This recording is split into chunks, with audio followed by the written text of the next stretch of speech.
Good evening. I'm Enarida Lord and welcome to Churikua.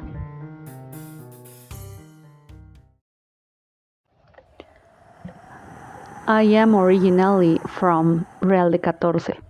I had to go to Saltillo because my sister moved there with her husband for work and had just given birth to her second child. In order to not take too long to arrive, I decided to get ready and leave as soon as possible. It was October 4th, 1972. I was newly married at the time, and my husband could not come, as he had too little in his new job to ask for leave or vacations, preferring to avoid and ask for them in case of a real emergency. However, he encouraged me to go with her for a few days. He accompanied me to the station. I was about to board when I came across Mr. Rogelio and Mrs. Martita, his wife. They are very appreciated people, especially because my husband works with Mr. Rogelio, and thanks to him, he was able to learn and adapt to his job. We boarded the 10 p.m. train and luckily found seats. They and I right behind them. The train began to fill up. Many people were standing. Between the travelers and the pilgrims, despite the 22 wagons on the train, it gave me the impression that more of them were needed when under normal circumstances. Only a few would be standing. In the distance, I could see a very humble man with a palm hat on his back. I assume he was a pilgrim. He was very old, maybe 75 or 80 years old. I could see him talking to the passengers. Many ignored him. Others looked annoyed, saying something as if he was trying to say something very urgent to the people and they ignored him.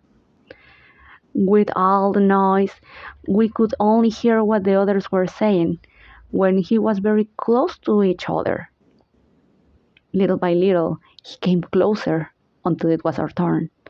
So I decided to go closer and listen. I am sorry to bother you, but you must trust what I'm telling you. I am a messenger from God, the Most High. He has sent me to warn you about the train.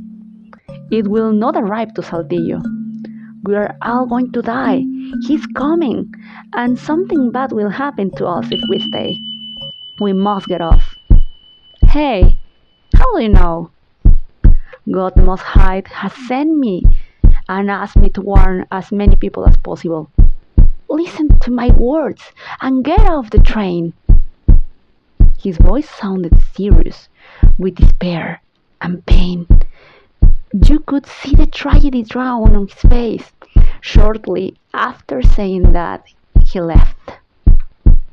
We were surprised thinking about his words. We approached each other to comment on what had just happened, which was, no less, that poor man is crazy. He talks nonsense. It's better to ignore him. Something strikes me.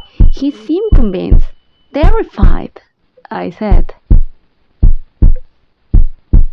And what if it's true? Martha, darling, that man is out of his mind. I don't know. Ever since he spoke, I've been shivering. What if it's true? Martha, it was kind of difficult to find seat. We might not have the same luck. It doesn't matter. We have to go. Martha, it will be more difficult. It will take longer. We'll have to go to San Luis, and from there transport at the time. We could well save ourselves from that. We have to go. If God put it in our way, why not listen to Him? And if it's not true, then we'd better be cautious. And what do you think, young lady? Are you getting enough too? Said Mr. Rogelio. Yes, it makes me think. I also think the same.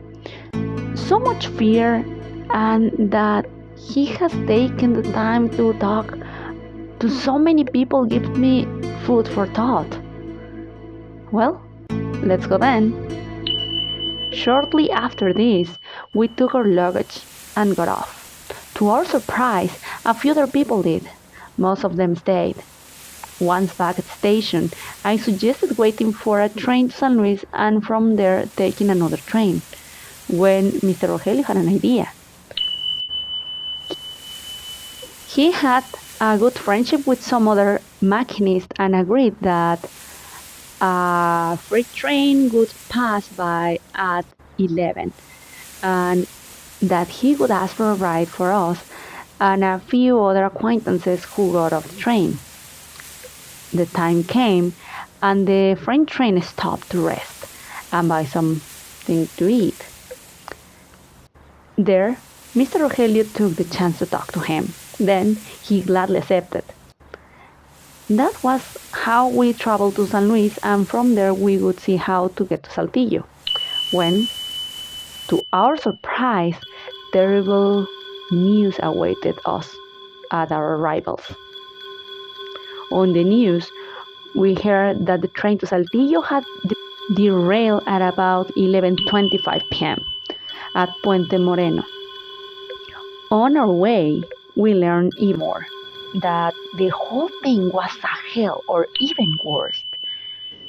1,564 passengers were on board at the time. The wagons collapsed. Many passengers were crushed to death by the wagons. Many others lost their limbs, and many others were burned to the bone cause of the accident.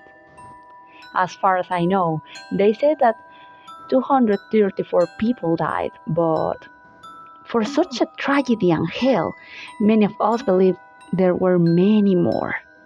Many victims were taken to Saltillo. The hospitals collapsed so much that even in the news and gossip, it was said that even the medical supplies were running out to such an extent that they even attended them without anesthesia. I felt sorry for the victims who described it as hell itself. To this day, I see all that I could have lost: my husband, my children, my grandchildren.